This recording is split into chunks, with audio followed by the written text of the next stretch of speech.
감사합니다. 5월 둘째 주 되었습니다. 가정의 달 한 주 한 주 지나가며 가정 안에 회복되어야 될 것들이 하나씩 회복되는 은혜를 주시옵소서. 귀한 가정이 하나님 안에서 새로워지기를 원합니다. 오늘도 주신 말씀으로 가정이 또 우리의 삶이 교회가 새로워지는 은혜를 주시옵소서. 그 우리의 삶이 능력으로 변화되어질 줄을 믿습니다. 잘 전하게 들려지는 또 은혜 성령께서 부어주시옵소서. 예수님의 이름으로 기도합니다. 아멘. 잘 오셨습니다. 오늘 말씀은 요한복음 2장 1절로 11절입니다. 예수님과 함께하는 결혼식이란 제목으로 말씀을 나누겠습니다. 예배를 준비할 때 고민이 굉장히 많았어요. 예수님과 함께하는 결혼식. 오늘 그냥 결혼식 같이 예배를 한번 예배를 해보려고 그럽니다. 그래서 찬양도 아까 결혼식 찬양 불렀죠. 결혼식장 가지 않으면 한 번도 불러보지 않는 찬양. 그래서 결혼식장 가면 이런 찬양이 있나. 그래서 예배 시간에 안 불러봤던 찬양들도 좀 많이 불러보면 좋겠습니다. 또 623장도 예전에 우리 어릴 때 많이 불렀는데 In His Time, 주님의 시간에. 오늘 작은 결혼식을 저와 여러분이 같이 한번 신랑 신부는 없지만 예배를 드리면서 오늘 결혼에 대한 의미를 회복하고 예수 안에서 결혼 생활은 어떻게 해야 되는가 귀한 은혜를 누리면 좋겠습니다. 이미 한 번씩 결혼 다 하셨죠? 결혼하신 분, 또 결혼해서 살고 있는 분, 앞으로 결혼을 할 사람, 그렇죠? 결혼을 할 사람, 그리고 여러분이 시간이 지나면 결혼을 시켜야 되죠. 결혼을 시킬 분들. 근데 애들이 아직 어리지만 언젠가 결혼을 해야겠죠. 요즘은 혼자 살려고 생각하는 분들도 많이 있지만 혼자 살아도 결혼에 대한 의미는 알아야 되겠죠. 그래서 교회 안에서 결혼이란 뭘까 한번 성경 말씀을 통해 귀한 은혜를 나누면 좋겠습니다. 잘 전하면 좋겠습니다. 제가 영상 하나를 준비했는데요. 보고 말씀으로 들어가 보도록 하겠습니다. 여러분의 가정을 생각하면서 한번 보시면 좋겠습니다.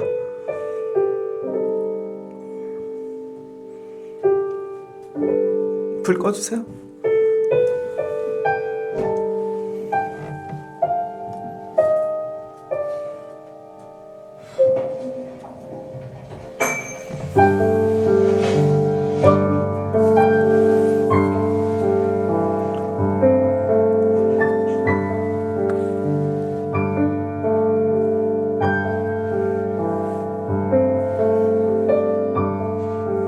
눈치채셨나요?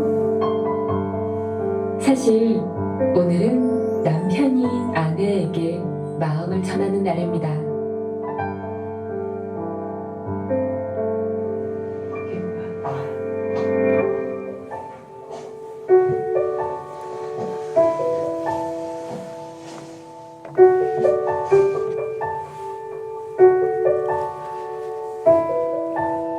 같은 교회에서 오명하게 만났거든요.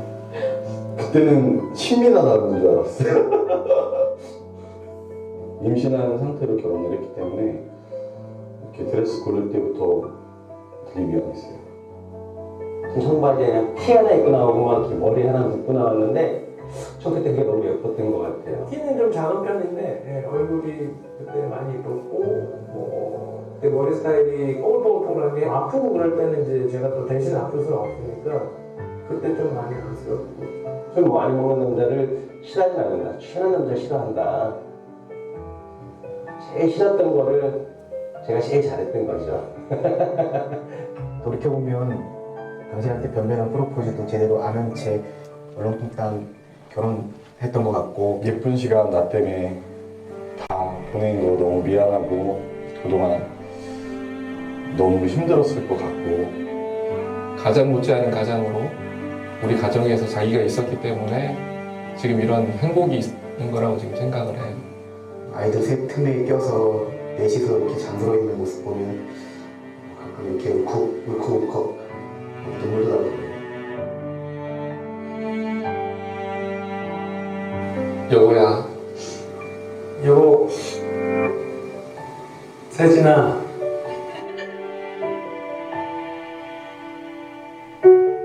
고맙고 미안하고 앞으로도 잘할게. 사랑해.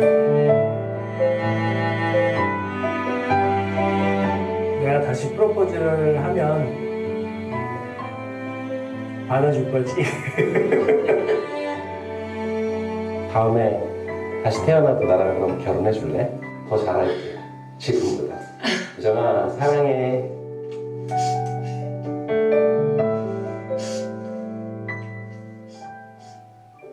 In mission, God wants to unite you together to do something significant for His glory. If you want a God-honoring, mission-driven marriage in the future, then you live a God-honoring, mission-driven life today.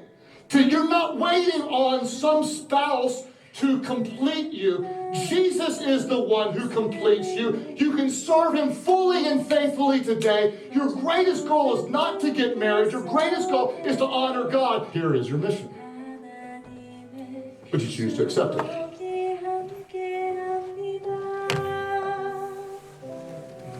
지친 가슴 과연 마음으로 위로. 네, 감사합니다. 원래 이 내용은요, 아내들을 먼저 찾아가서 남편한테 결혼 생활에 대해서 한번 좋은 얘기 해주면 어떠냐, 프로포즈 다시 하면 여인들이 고민을 되게 많이 하거든요. 그래서 알겠다고 내가 남편한테 프로포즈 다시 하겠다고. 그래서 두 번째 프로포즈예요.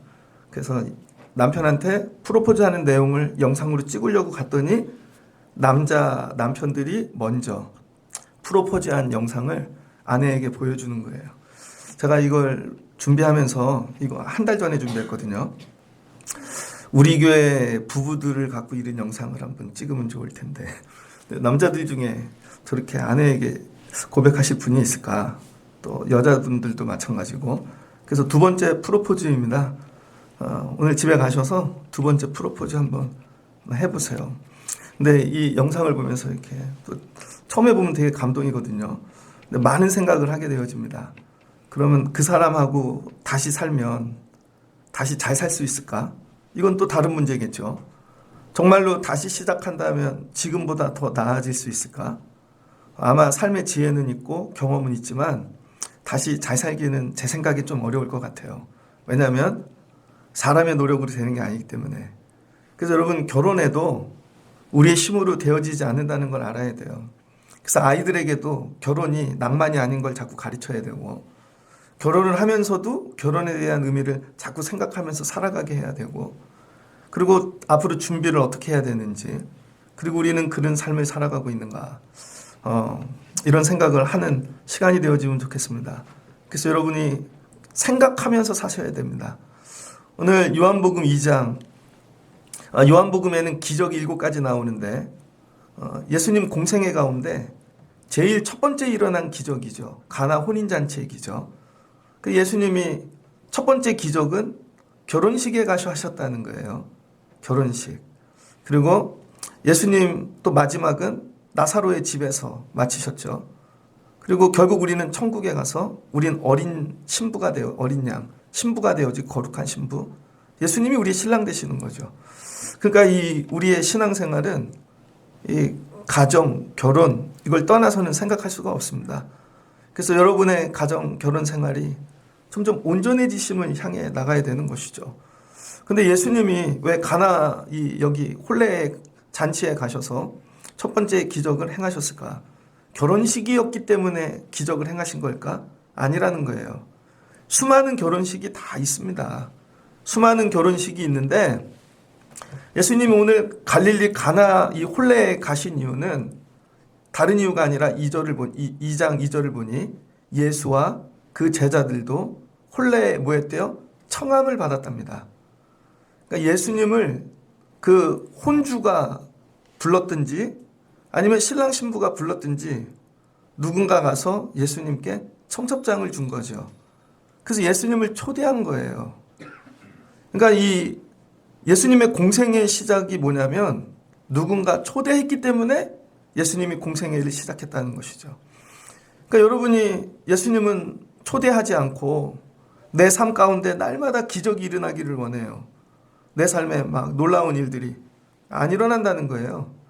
예수님이 30년 동안 이 땅에서 사람으로 사셨지만 처음으로 예수님을 자기 집에 청한 사람, 오셔서 우리와 함께 해주세요. 여러분, 결혼식 하면 뭐합니까? 식장 준비하고, 그죠? 신혼여행 준비하고, 신혼부부는 뭐 그거밖에 더 생각하겠어요. 신혼여행. 그 다음에 어디에 집 얻어서 살까? 겨우 이 정도죠. 아니면 결혼식 때 이벤트. 그래서 뭐 신부가 춤을 추든지 신랑 친구들이 나오든지. 신랑 신부가 어리니까 자기들 뺏기 생각을 못 한다고요. 그러면 혼주라도, 혼주는 그런 거 생각 안 하죠. 혼주는 귀한 분들 어떻게 모실까? 내 삶에 있어 가장 귀한 분들.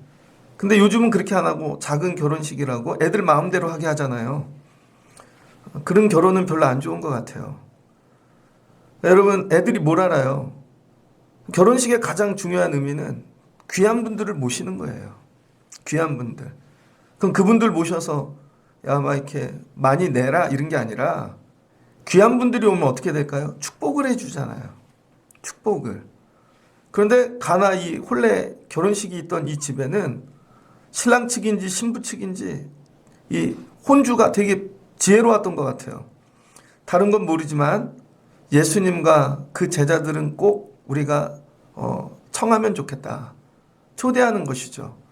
그래서 여러분, 아까 영상 봤잖아요. 첫 번째 부부는 교회에서 만났대요. 근데 지금 별로 안 행복한 것 같아. 그러다가 영상을 서로 찍고 울지요. 집집마다. 그럼 다시 시작한다면 뭐 청약을 하는 법을 몰랐는데 돈을 모아야지. 집을 샀어야 돼 그때. 아니면 이렇게 길러야 돼. 그럼 다시 행복해질까요? 아닙니다. 다시 결혼을 한다면 여러분이, 그리고 자녀들을 결혼을 시킨다면, 그리고 본인이 커서 결혼식을 하게 된다면 제일 먼저 해야 될 일은요, 다른 계획이 아니라 예수님을 초대하는 거예요. 결혼식에 예수님을 초대하고 시작했는가? 한번 여러분의 삶을 뒤돌아보십시오. 그때 결혼식 때 예수님을 초대했는가? 아니면 애들을 이미 결혼을 시켰어. 그럼 예수님을 초대하고 결혼을 했는가? 자, 앞으로 여러분이 결혼식에 대한 계획이 있어요. 예수님을 초대할 생각이 있는가? 없었을걸요, 아마? 여러분의 결혼식에 정말 예수님을 초대했었는가? 다시 시작한다면 이거예요, 여러분. 예수님을 초대하지 않고는 우리의 결혼 생활은 온전해질 수 없다는 것입니다. 제일 중요한 건 예수님을 청하는 거예요. 그러면 우리 삶 가운데 이 혼례와 같이 중요한 것들이 있죠. 혼례는 뭐예요? 잔치. 이 마을과 이 마을이, 모르는 마을이 남자 여자 애들 둘 때문에 마을이 만나고 두 가정이 만나고 두 사람이 만나는 것이죠. 근데 우리의 힘으로 이게 온전해질 수 없다는 거예요. 그래서 이걸 온전케 하기 위하여 가장 이 안전장치가 뭐냐? 예수님이라는 것이죠. 그런데 예수님 없이 결혼 생활을 하고 있어. 이거 쉽게 얘기해서 이거 겁이 없는 거죠. 두려움이죠. 그래서 최고의 결혼은 뭐냐? 다시 결혼한다면 나 예수님 청하고 다시 시작할래. 예수님. 그러니까 아이들에게 이걸 가르치고, 야, 너희 결혼식에 예수님 오시냐? 준비를 다 했대. 근데 예수님 청했냐? 너 앞으로 결혼식 하게 된다면 뭐 남편, 뭐 아내 이게 중요한 게 아니야. 예수님을 청하고 시작해야 돼. 어제 김창옥 교수 나와서 코로나 이전에 강의하는 걸 들었습니다. 그랬더니 부부들 어떻게 지내나? 부부들. 이 아내가 남편이 나 사랑해라고 생각하는 사람 수백 명 막 모아놓고 손 들어보라 그러니까 딱 10명 손 들더라고요. 10명. 남편은 날 지금도 사랑할 것 같아. 근데 이 부부 세미나는요, 따로 해야 된대요. 같이 앉히면 절대 안 된대요. 아내들 따로, 남자들 따로. 여자들만 모아놓고 물어보는 거죠. 그때 10명이 손을 들어. 그런데 남자들을 따로 모아놓고 물어봤어요. 그 10명 손든 아내, 남편들한테. 아내 사랑하는 사람 3명 들었대, 3명. 서로 착각하고 있던 거죠. 그러니까 오해가 되게 많다는 거예요. 오해가. 그러면 다시 시작하면 잘 될까? 제일 중요한 건 예수님을 청해야 된다는 것입니다. 예수님을. 그랬더니 이 결혼식에 예수님을 청하니까 예수님이 오셔서 첫 사역이 시작되어진 거죠. 예수님을 일하게 하시려면요, 여러분 예수님 초대해야 돼요. 내 삶에 결혼식과 같은 일이 뭐가 있나? 공부할 때 예수님 초대하십니까? 예수님 초대 안 해놓고 공부가 안 된대. 여러분의 일터에 예수님 초대하세요? 여러분 사는 모든, 심지어 우리 교회인데 저 오늘 예배하면서 우리 예배에 정말 예수님이 오셨는가? 이런 마음이 있어야 되는 거죠. 우리 이따 아동부 예배하고 뭐 찬양단도 하고 모든 거에 예수님이 오셨는가? 그러니까 여러분의 삶의 모든 첫 번째 해야 될 의뢰는 뭐냐면요, 가만히 앉아서 예수님을 초대하는 거예요. 예수님을. 주님 오시옵소서. 제 계획은 이렇고 이렇게 준비하고 다 했는데 그러나 주님이 없으면 안 되는 것을 압니다. 주여 오시옵소서. 주님을 초대하는 거죠. 주님을. 그럴 때 주님이 첫 번째 일을 시작하신다는 거예요. 여러분 가정을 다시 시작한다면, 결혼을 아니면 앞으로 하실 계획이 있다면 다른 거 다 내려놓고 예수님부터 청할 수 있는 여러분들 되시기를 주의 이름으로 축복합니다. 근데 예수님이 청했어요. 청했는데 뭘로 왔어요? 처음에 하객으로 왔죠. 하객은 뭐예요? 구경꾼. 또 예수님을 청하기는 했는데요, 우리 가정의 결혼 생활에 예수님을 구경꾼으로 두고 있는 거죠. 그 예수님이 내 삶을 지켜보기는 하셔. 늘 구경만 하고 가시는 거죠. 그러면 안 된다는 거예요, 여러분. 예수님을 밖에서 모시고 온 건 잘했어, 청첩장으로. 종이 쪽지 청첩장, 요즘 인터넷으로 보내죠. 핸드폰으로.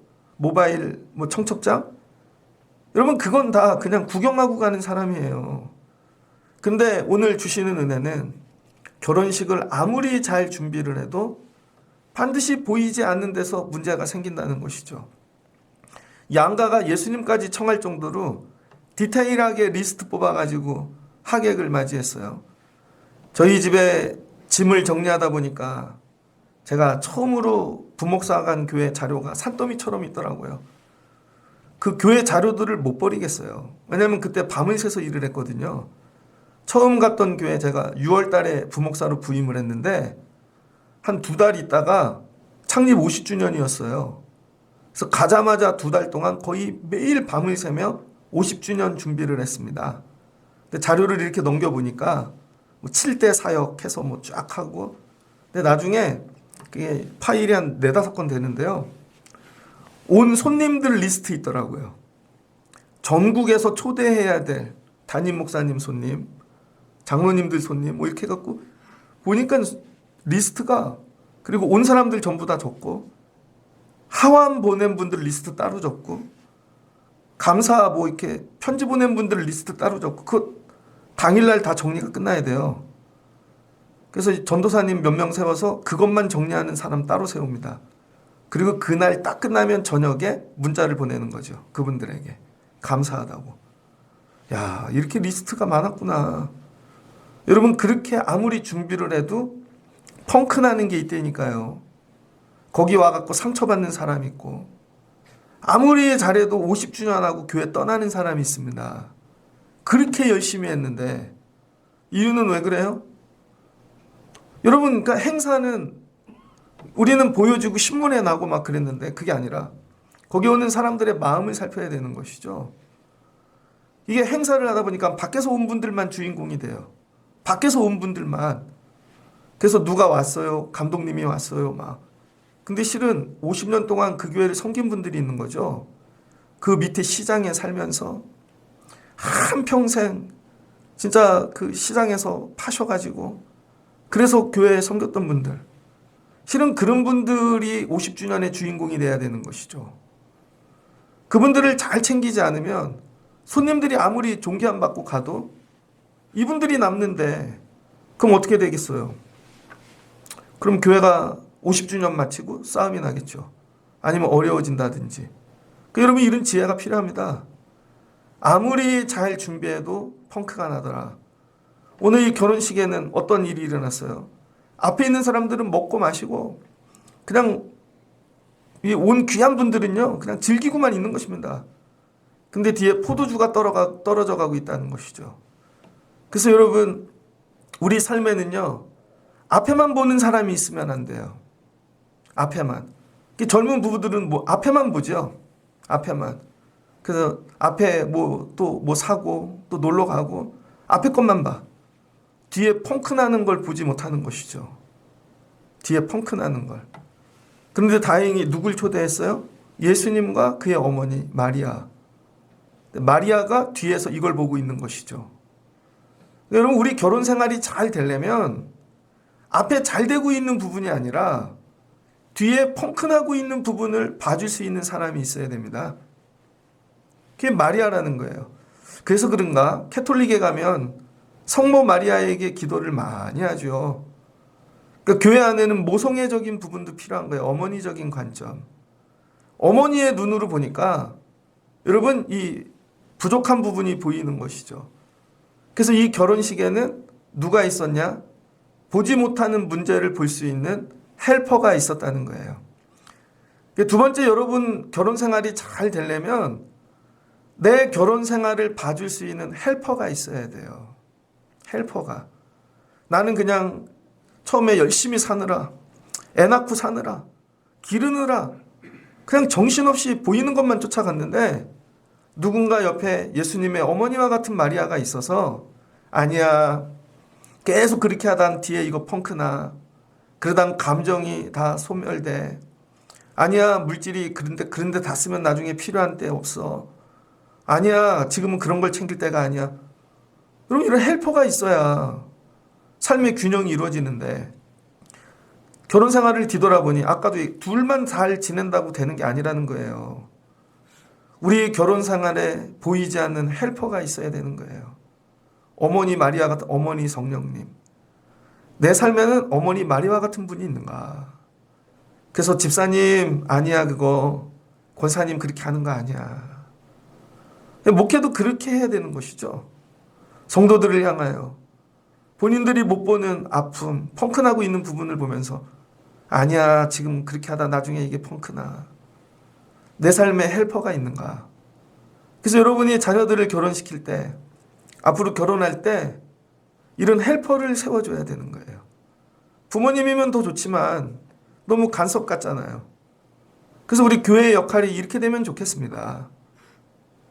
성령님이 우리를 도우시고 우리의 약점을 보시고, 그 헬퍼가 하는 일이 뭐예요? 이 문제를 가지고 예수님께 가지고 나간다는 거예요. 그래서 내 삶에 제일 좋은 헬퍼는 누구냐면요, 어려우니까 너 어렵지 돈 주고, 너 어렵지 밥 사주고, 너 어렵지 직업 구해주고, 이게 아니라는 거예요.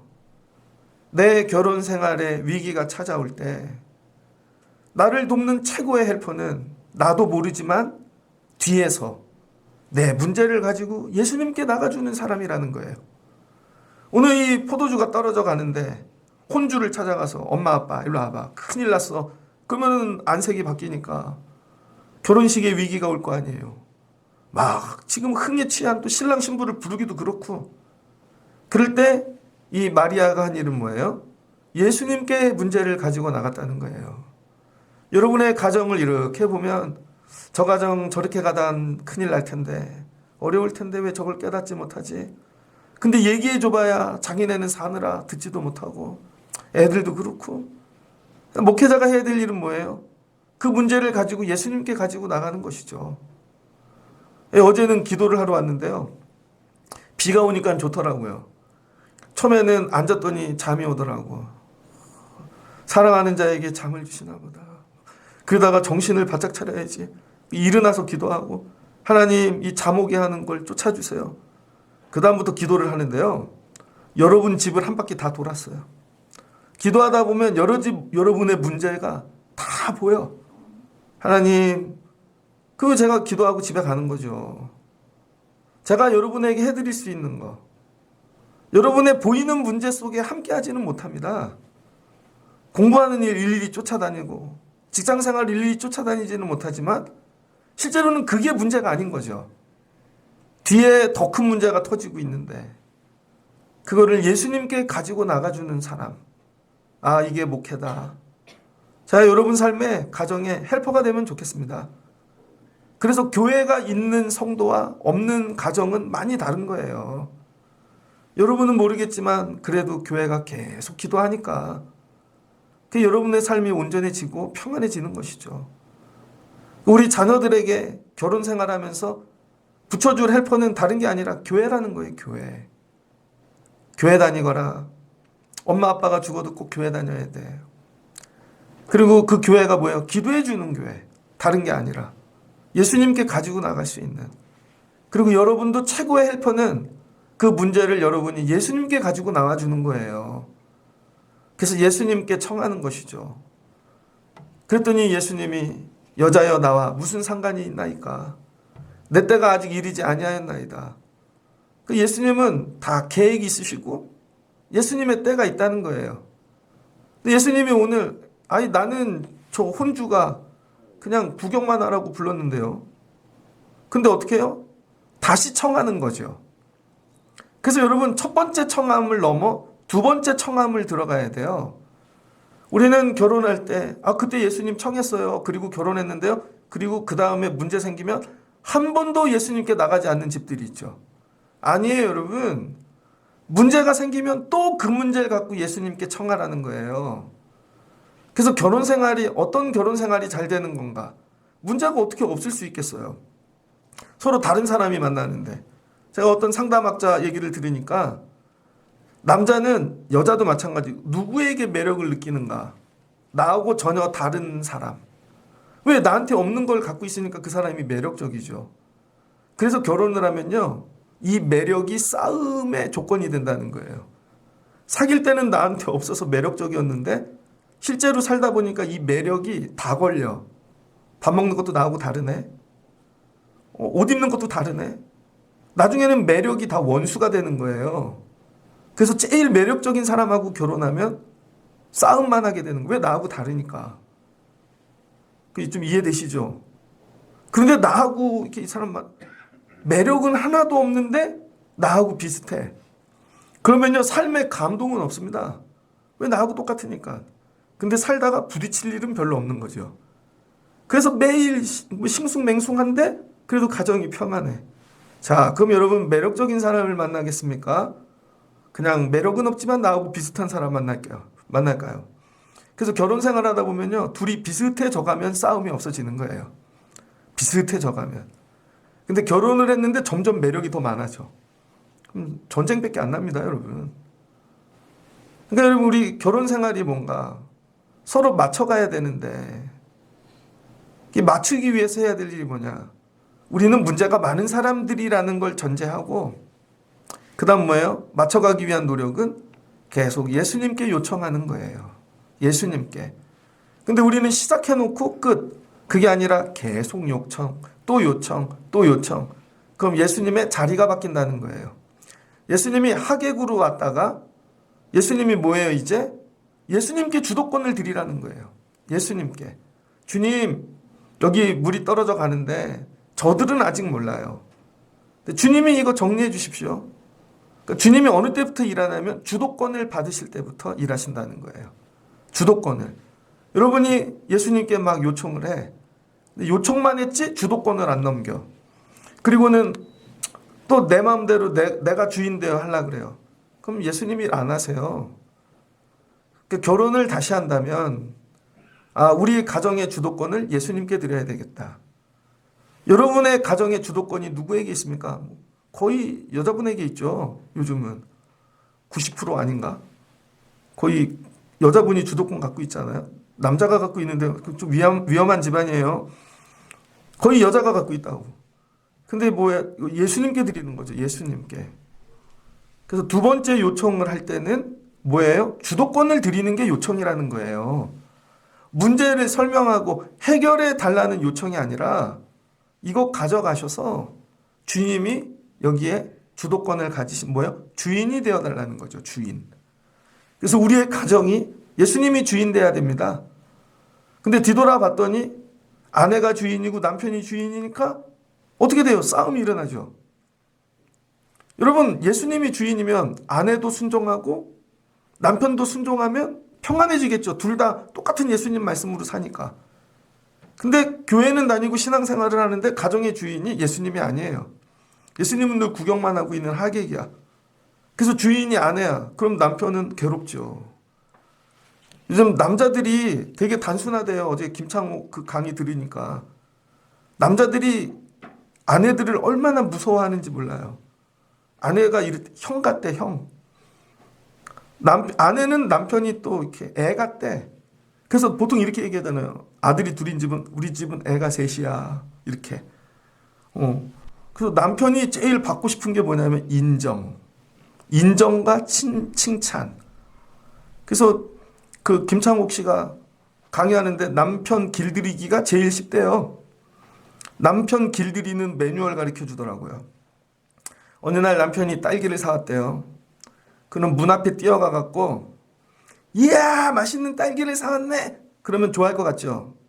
남편이 안 좋아한대요. 부담스러워한대요. 근데 아무 말도 하지 말고 딸기를 가지고 들어가라는 거예요. 아내가. 그리고 그냥 씻으래요.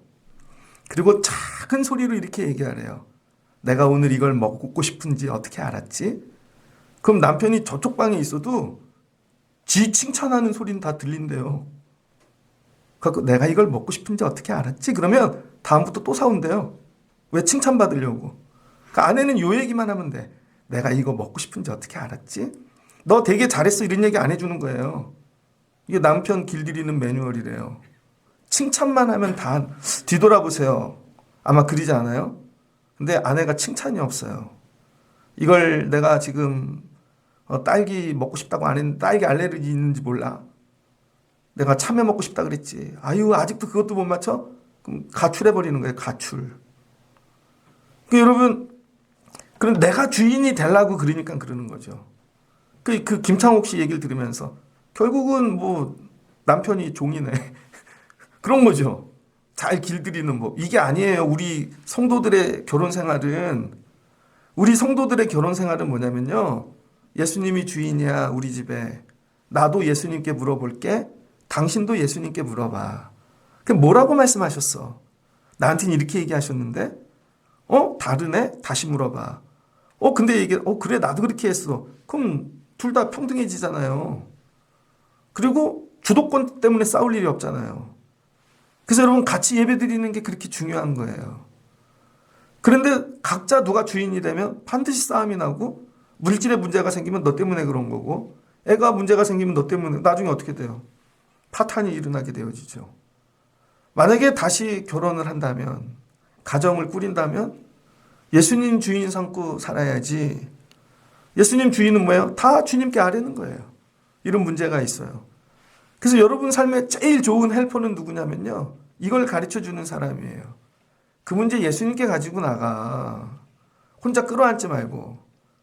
그거 육신의 부모한테 갖고 나가는 거 아니야. 그거 누구 찾아가고 아니야. 예수님께 갖고 나가. 근데 이왕이면 남편하고 같이 가. 아내하고 같이 가. 이런 거죠. 그랬더니 예수님이 그 시로 주인이 되어주시네요. 주인이 되어지니까 요청을 받던 예수가 이제 요청을 받는 게 아니라 예수님이 청하기 시작하죠. 이때부터 가정이 다스려지는 거예요.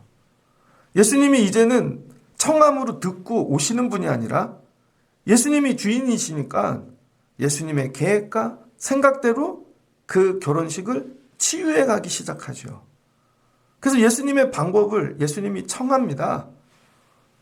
너희는 예수님이 무슨 말씀하시든지 그대로 알아. 그게 뭐 주인이시죠. 그랬더니 예수님이 야 여기 정결 예식을 따라. 결혼식 할 때 정결 예식. 물이 있는데 제가 주보에 넣어드렸죠. 이 큰 항아리. 야 여기 6 항아리에다가 물을 아구까지 퍼다가 넣거라. 근데 이 말에 순종하는 사람들은 누구예요? 상주도 아니고 결혼식 밖에 있는 사람 뒤에서 순종하는 하인들이라는 거예요. 하인들. 그래서 여러분 정말 아름다운 가정은요. 예수님이 주인 되고 여러분이 하인 되는 거예요. 근데 우리는 믿음 생활을 어떻게 하냐면 가정도 그렇고 내가 주인이고 예수님이 하인이야. 저 목회할 때 가끔 그런 거 느낄 때 있습니다. 여기 있는 분들은 아니에요. 오해 없이 들으세요. 내가 목사인데 어떨 때 내가 종 같아. 내가 다 써서 주고 뭐하고 내가 보고하고 내가 가르쳐주고 내가 나중에는 그분한테 허락받고 있더라고요. 저분은 아무것도 모르는데 이게 바뀌어야 되는 거죠. 여러분이 학교 선생님이라고 생각해봐요. 그러면 애들이 와서 물어보고 애들이 이렇게 해야 돼. 얼마나 안 하면 선생님이 답답해서 다 써주고 방법도 가르치고 하고 있니? 그럼 얘가 상전되고 선생님이 학생 되는 거야. 그런 거 느낄 때 없으세요, 여러분? 우리 믿음 생활도 그럴 때가 있다는 거예요. 실제로는 예수님이 주인인데 내가 예수님을 부리고 있어. 예수님 빨리 와서 이거 청소하세요. 이거 해주세요. 우리 해주시고요. 이것도 정리하시고. 그 내가 이렇게 부리는 대로 잘하면 좋은 예수님이고 안 하면 나쁜 예수님인 거죠. 혹시 믿음 생활 그렇게 하고 있지 않습니까? 그러면 안 된다는 거예요, 여러분. 거꾸로 가야 된다는 거예요. 주님이 무슨 말씀을 하시든지 내가 주의 말씀대로 행해야 된다는 거죠. 그럼 어떻게 돼요? 내가 하인이 돼야 되는 거죠. 하인이. 그래서 여러분, 좋은 가정 생활은요, 결혼 생활은 둘 다 하인 되면 돼요. 남종, 여종. 근데 남편의 종, 아내의 종이 아니라 예수님의 종. 예수님이 우리 집의 주인이셔서 말씀하시면 내가 하인이니까 그래도 남편한테 그렇게 하고, 예수님이 말씀하셨으니까 내가 또 아내한테 그렇게 하고, 그럼 자존심이 없잖아요. 그러면은 놀라운 회복이 일어날 겁니다. 결혼 생활 다시 한다면 예수님 주인 삼고 살아야지. 그래서 뭐예요? 첫 번째 청함 오세요. 두 번째 청함 이 문제 주님이 가져가 주세요. 그 다음에 세 번째 예수님의 요청. 야, 물 좀 퍼다가 놔라라. 아멘. 하인들이 일할 때 여러분 기적이 시작되어지는 것이죠. 그랬더니 물을 퍼다 갖다 주래요. 갖다 줬더니 난리가 났습니다. 앞에 있는 사람들이 야, 이렇게 맛있는 포도주는 먹어본 적이 없다고. 상주들이 귀해지네요. 신랑 신부는 존귀해지네요. 오늘도 이 끝에 멘트를 붙였죠. 뒤에 영어로 나온 미국 목사님이 결혼식에 대해 설교한 걸 요약한 것입니다. 결혼이란 뭘까? 여러분이 반드시 머리에 새기시고 아이들에게 가르치시고 누군가 결혼에 묻으면 반드시 얘기하십시오. 창세기 2장 24절입니다. 창세기 2장 24절. 결혼은 뭐냐? 이러므로 남자가 부모를 떠나 그의 아내와 합하여 둘이 한 몸을 이룰지니라. 첫 번째 조건이 뭐예요? 부모를 떠나는 거예요. 근데 요즘은 부모 안 떠나죠. 부모 떠나면 죽는 줄 알고 어떻게 돼요? 다 부모님 근처로 가지. 그러니까 내 삶의 주인이 누구예요? 자꾸 부모님이 되는 거지. 그렇죠? 부모님을 떠나야 돼요. 물론 육신적으로 가까이 있을지라도 마음이 떠나고 어떤 나름의 이 자치적인 것들이 주권이 부모님을 떠나야 되는 것이죠. 특별히 남자가. 그 다음 뭐예요? 아내와 뭐래요? 둘이 합하여 한 몸을 이룬대요. 그래서 뭐 이렇게 은큼한 거 생각하고 그런 게 아니라 이거 뭐 한 몸을 이룬다는 건 뭐예요? 연합하라는 것입니다. 연합. 그래서 플라톤의 잔치를 읽어보면 가나운인 잔치를 갖고 썼는지 모르겠지만 세상에는 네 종류의 사람이 있대잖아요. 원래 사람은 남자 여자가 한 몸이었대요. 그런데 이 제우스가 이거를 반으로 나눠버린 거죠. 그래서 남자 여자가 붙어지면 얼굴과 얼굴을 마주하면 야, 이게 키가 좀만 다르면 대칭이 똑같이 딱 맞지 않습니까? 딱 껴안으면. 그 이걸 잘라놨다는 거야. 그래서 남자도 여자도 평생 살면서 내 반쪽을 찾아 헤맨다는 거예요. 이 사람이 내 반쪽인가? 내 반쪽인가? 그래서 남자 여자가 있고 그래서 이게 합쳐진 연합한, 그죠? 그 다음에 어떤 사람은 반쪽이 남자고 반쪽이 여자인데 어떤 사람은 반쪽이 남자야. 그러면 동생관계가 되는 거죠. 어떤 여자애는 반쪽이 여자야. 그게 플라톤이 얘기를 한다고요. 그럼 나의 반쪽이 누구일까? 그래서 여러분 배우자 상대를 만날 때 하나님이 나에게 만들어주신 반쪽이라고 인정하라는 거예요. 그래서 둘이 목표가 사랑하는 게 목표가 아니라니까요, 여러분. 사랑은 오래 못 가요. 그래서 어제 그 김창욱 씨가 얘기하더라고요. 남자는요, 누구를 쫓아다니냐면 똑똑한 여자, 건강한, 아니, 무조건 이쁜 여자래요. 그 물어볼 때 항상 이렇게 얘기해요. 누구 소개시켜줄까? 그럼 이뻐? 그럼 이쁘면 끝난다는 거예요. 머리가 비든지 뭐 다 필요 없대요. 이쁘면 끝난대. 그럼 이쁜 얼굴을 보면요, 도파민이 나온다는 거야. 심장에서, 뇌에서. 근데 여러분 이 도파민은 계속 나오지 않는다는 거예요. 도파민이 계속 나오면 러브 칵테일이라 그러죠. 심장이 뛰어서 죽는데요, 사람이. 그래서 우리 몸은 도파민이 나오면 도파민이 안 나오게 하는 시스템으로 계속 바뀐다는 것입니다. 그래서 어떻게 돼요? 처음에 막 매력적이고 이뻤는데 계속 이쁜 여자 봐도 안 이쁜 거죠. 그래서 여러분 실은 사랑이 아니라 연합이라는 거예요. 연합. 우리 몸이 사랑의 호르몬을 계속 나오게 두지 않는다니까요. 심장이 터져 죽을까 봐. 그래서 이 결혼의 목적이 사랑이 아니라 연합이라는 거예요. 난 잘 연합하고 있는가? 우리가 연합하는데 부족한 건 무엇이 있는가? 근데 하나님이 이게 명령이라는 거예요. 그래서 하나님은 뭘 도와주세요? 연합하는 일을 도와주신다는 거죠. 이 연합이 뭐예요? 교회론의 첫 번째, 더 원. 어거스틴이 교회론을 정리했는데 네 가지죠. 더 원, 홀리, 캐톨릭, 아파스텔 처치. 첫 번째는 더 원, 하나됨. 뭐예요? 예수 그리스도로 아프리카에 사는 분이나 아시아나 그 다음에 백인이나 다 하나 될 수 있어요. 그 다음에 과거에 살던 사람이나 미래에 천국 가서 누구든지 예수 때문에 하나 될 수 있죠. 이 가정에 예수님이 오셔서 역사하시는 결혼식의 가장 큰 축복은 하나됨입니다. 포도주가 떨어져서 두 집안이 싸움이 나서 분리될 뻔했어요. 신부집이 준비했어야지. 신랑집이 준비했어야지. 아니면은 뭐 이거를 혼례를 맡은 이벤트 회사가 있다면 거기서 준비했어야지. 근데 예수님이 기적을 행하심으로 모든 가정 사람들이 하나됨. 그랬더니 뭐가 축제가 되어지는 거죠. 예수님 말씀에 순종하고 살면요, 여러분 가정은 분리될 일이 없습니다. 그때는 그 방법이 이해가 안 됐는데 나중에 지나고 보니 그것 때문에 연합해. 하나 돼. 두 집이, 두 마을이. 이게 하나님 주신 은혜라는 거예요. 예수님을 모실 때만 연합이 일어난다는 거예요. 연합. 우리 교회도 마찬가지예요. 밥 먹고 연합 절대 못해요, 여러분. 그 앞에서는 맛있게 먹어도 뒤에 가서는 아이 난 이거 오늘 좋아하지 않았는데 아이 오늘 이런다니까요, 여러분. 오직 예수님이 주인 될 때만 더 원, 유니온, 연합이 일어나는 거예요. 이 모든 사람들이. 두 번째는 남자와 여자의 연합이 일어나는 거죠. 축복받고 시작하는 결혼식이 됐잖아요. 온전한 연합을 이루게 예수님이 도와주시는 거죠. 그리고 너희도 살다 힘든 일 만나거든 예수님께 뭐하라? 요청하면 돼. 우리 결혼식 어떻게 시작했지? 빚내서 사람들이 많이 와서 부주금 모아서. 그럼 여러분 살다가 어려운 일 만나면 또 사람 쫓아다니고 사람 모으고 그러려 그러겠죠. 아니면 누가 돈을 대줬으면 엄마 아빠가 다 대줬어. 그럼 또 살다 힘들면 엄마 하고 또 찾아오겠지. 아니라는 거예요. 이 결혼식은 뒤에서 예수님이 도와주신 거야. 예수님이 지켜주신 거야. 그러니 너희들도 가정 꾸리고 살다 어려운 일 만나거든 그때 모셨던 예수님을 청해. 예수님께 나가 그 문제를 예수님께 맡겨. 예수님의 말씀에 둘이 같이 순종하고 하인처럼 해봐. 그러면 더 원, 하나 되게 도와주실 거야. 직장에서 깨지지 않고 직장과 연합하게 하시고 사람들과 연합하게 하시고.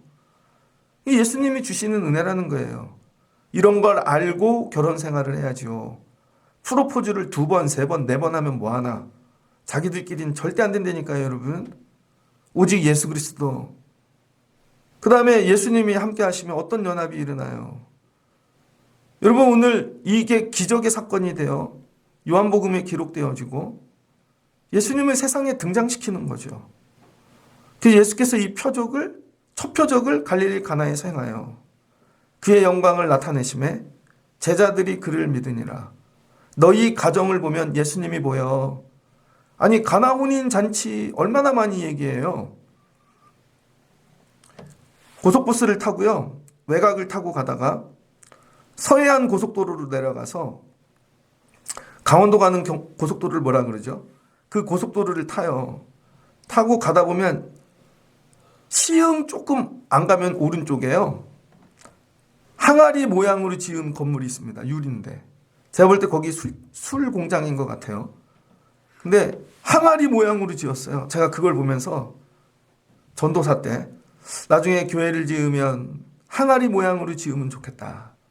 그래서 교회 이름은 가나교회. 그 예전에 그런 생각을 해봤어요. 근데 건물은 네모랗게 지어야 돼요. 동그랗게 지으면 그런 소망, 여기에 들어온 사람들이 예수님 만나고 물이 포도주 되어 내려가면 좋겠다. 근데 오늘 말씀은 그렇게 간단한 게 아닙니다. 하나님, 우리 물이 포도주 되게 해주세요. 이게 오늘 말씀의 포인트가 아니라는 거예요. 그러니까 여러분도 물이 포도주 돼야지, 이것만 붙잡고 살면 안 된다는 거예요.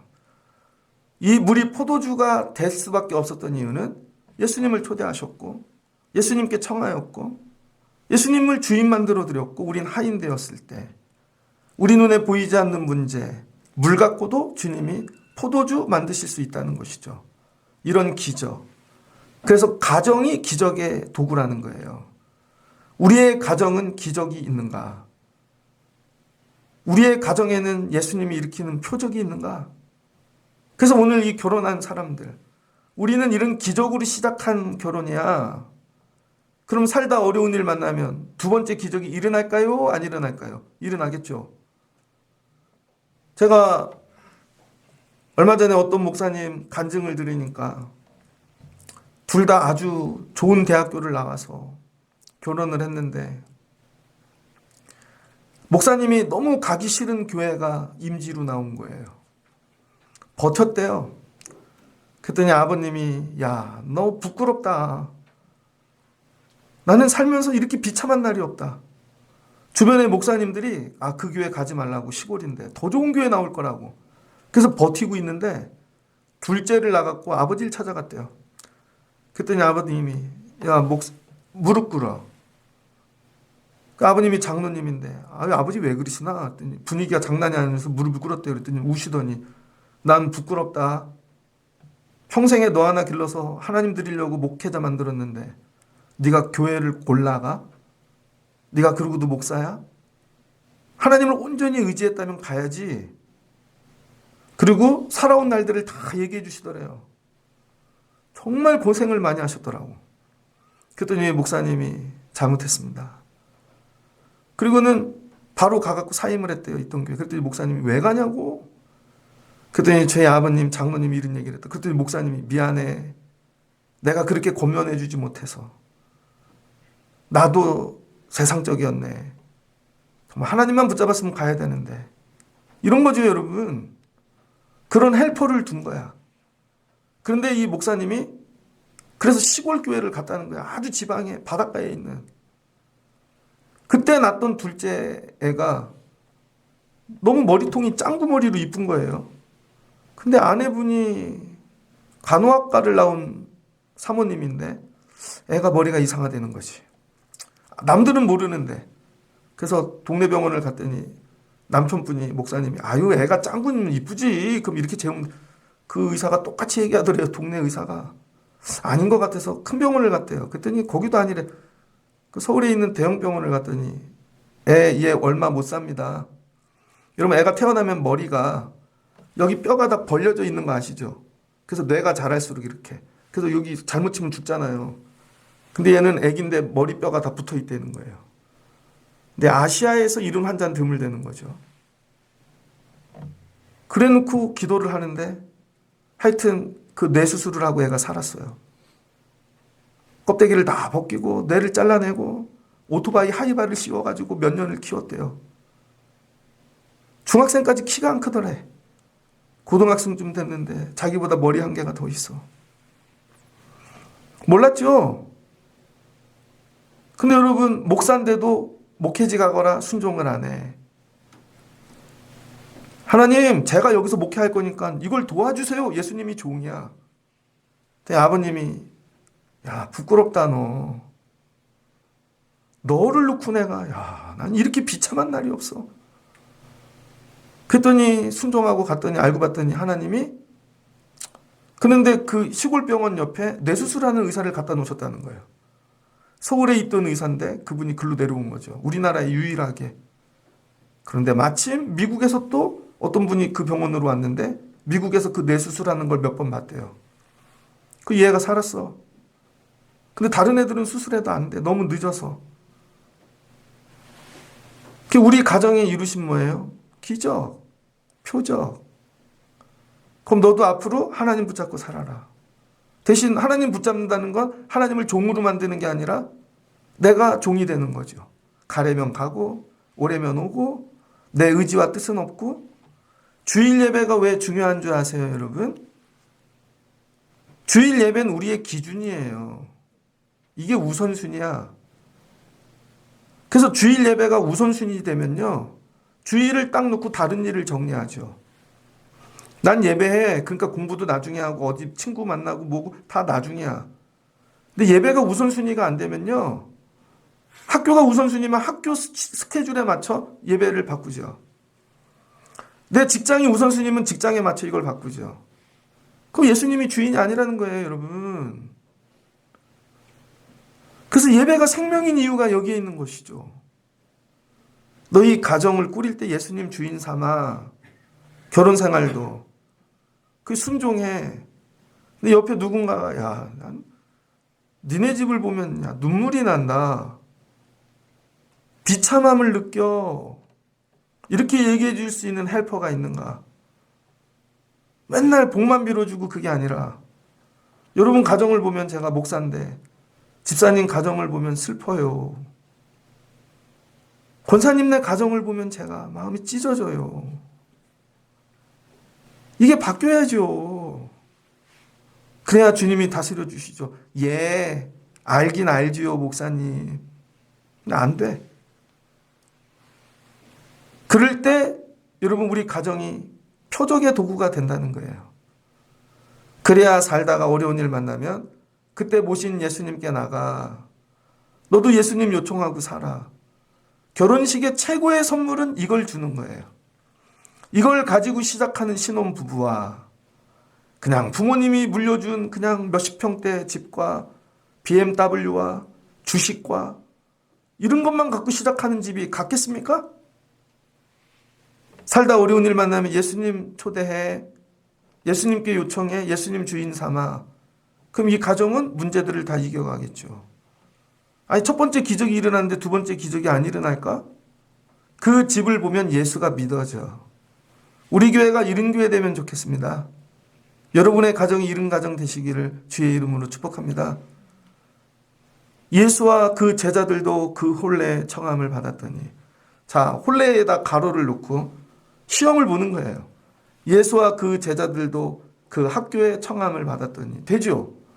예수와 그 제자들도 그 일터에 청함을 받았더니 되죠. 예수와 그 제자들도 그 하는 일에 청함을 되잖아요.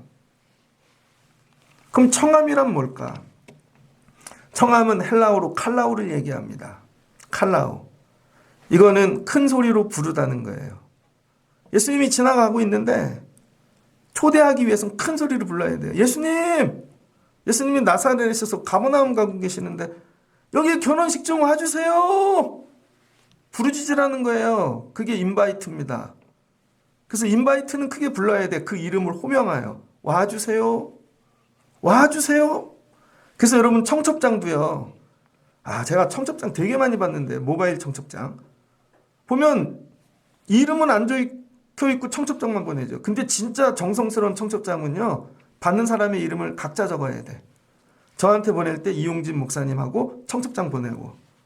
근데 이거 모르는 분들은 그냥 단체 문자로 칙칙칙칙칙 한 사람씩 이름을 넣어서 보내야 되는 거예요. 그의 이름을 불러주는 것입니다.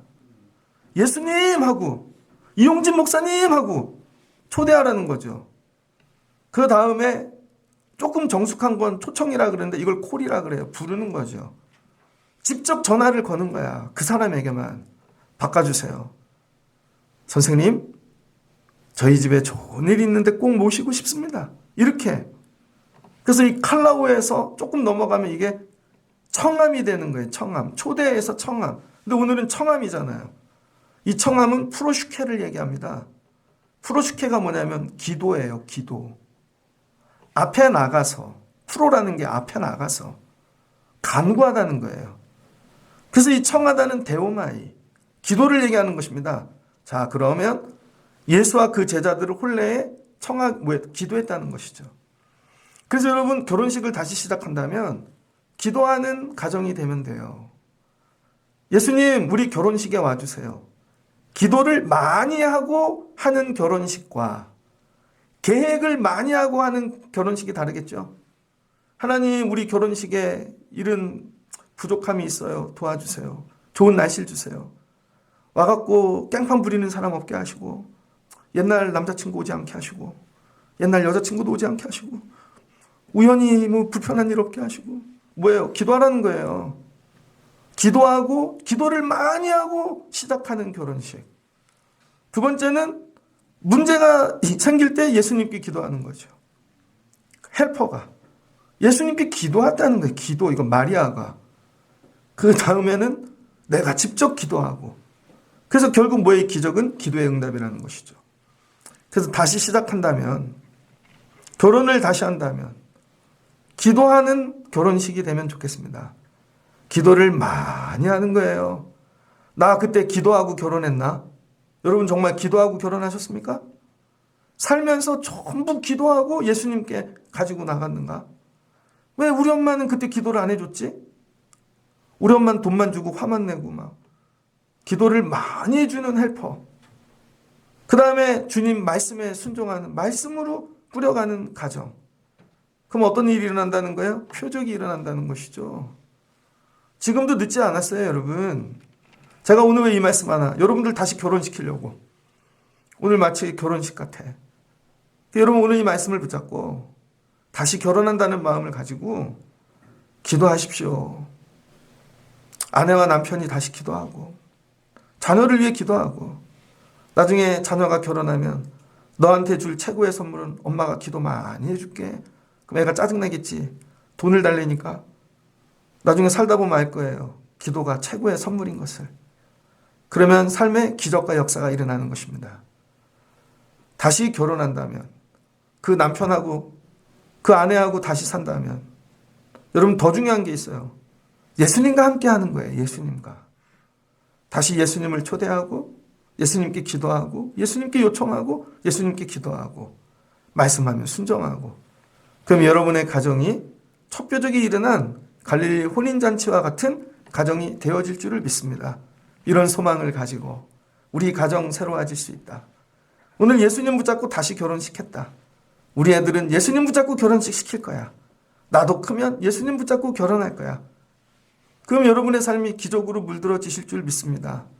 이런 예수님과 함께하는 귀한 가정 삶, 앞으로 결혼하고 또 결혼 생활을 살아가실 수 있는 여러분들 되시기를 주의 이름으로 축복합니다. 그래서 집에 가셔서 이런 영상 안 찍어도 돼요.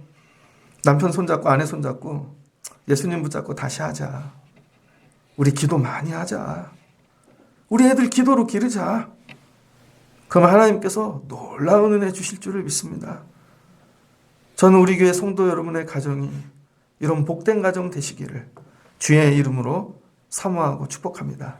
같이 기도하겠습니다. 좋으신 하나님 감사합니다. 예수님은 왜 이 땅에 오셔서 사역을 시작하셨는가? 예수님을 초대한 찻집이 나왔기 때문입니다. 그런데 그 찻집이 결혼식장이었네요. 예수님이 가셔서 하객으로 있다가 마리아가 보고 예수님께 도움을 요청하니 도와주시고, 그 다음엔 구경꾼이 아니라 주인의 자리에 앉아 그들을 다스려 주니 문제가 뒤에 보이지 않는 것들이 기적으로 바뀌네요. 가나 혼인잔치에 기적이 일어납니다. 아, 결혼 선물이 예수님이고 결혼 선물이 이 첫 기적이었습니다. 그러니 이 신혼부부가 살다 어려운 일 만나면 예수님께 나가고 다시 기도하고 요청하고 날마다 기적의 날들이 되어지겠죠. 우리 사랑하는 성도, 가정들, 우리 아이들 예배가 우선순위 되게 하시고 예수님 날마다 초대하며 기도하며 살게 도와주시고 삶이 주님이 주인 되어 주셔서 남편 아내가 같이 순종하고 하나님이 기적을 만들어가는 가정이 되게 하여 주옵소서. 이런 회복이 있는 오늘 5월 가정의 달을 맞아 우리 가정 다시 시작한다. 예수님 붙잡고 시작하는 복된 가정들 되게 하여 주옵소서. 축복하며 예수님의 이름으로 기도합니다. 아멘.